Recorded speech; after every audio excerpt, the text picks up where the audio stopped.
Track 3. Hi, Hello. how can we help you? Is this the Office of Institutional Real Estate? Yes, sir. My name's Alice Baum, and I'm a university housing supervisor. Oh, good. I wonder if you could help me. I'll certainly try, sir. I'm hoping to rent an apartment from September when I begin here, and I'd really like some advice on where to rent and how to rent a place. Advice on renting in Manhattan. We've got plenty of advice about that. The first thing to think about are the prices. New York is an expensive place to live, and Manhattan is the most expensive place in New York. Everyone wants to be here. In most areas of Manhattan, you'll have great difficulty finding a studio apartment for less than $1,300 to $1,400 per month. But there are areas just outside Manhattan, within a 30 to 40-minute commute, where you can find a decent studio apartment to rent for $850 to $1,000 per month. That's a big difference. But then there are travel costs on top of that. Yes, there are. If you're prepared to make compromises in your choice of accommodation, perhaps you can find an apartment you like and can afford. Monthly rents also depend on two other factors: apartment size and then amenities. Can you tell me a bit more about that? Basically, bigger flats get higher rents, so if you can live without a lot of space, it's much cheaper. And if you're willing to take a flat which has street noise or doesn't have much natural light, then you may save some more money. I see. However, you could go the other way and get a bigger flat and share it with another student.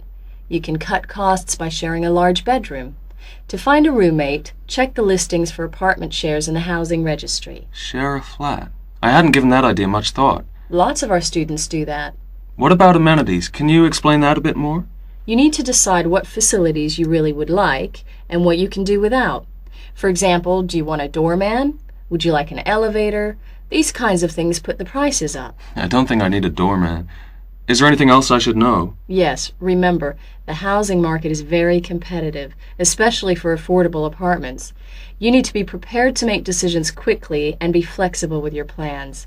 Don't start your search earlier than 4 weeks before you want to move in, because tenants only need to give landlords 30 days notice of their departure. Okay. And make apartment hunting your life for 2 or 3 weeks. That should be enough time to get familiar with the market and find what you're looking for. What's the best way of finding a place? There are really only 2 ways. You do it yourself, or you get someone else to do it for you. That sounds interesting. How do I do that? There are property brokers who will find a place for you. They can guide you to the property of your choice and help you with the paperwork. Well, that sounds great. But they do charge you a commission fee. In Manhattan, expect to pay between 12% and 15% of the year's rent. That means if your rent is $1,000 a month, the broker's fee works out to $1,800. Oh, maybe not a broker then. And what's the other option again?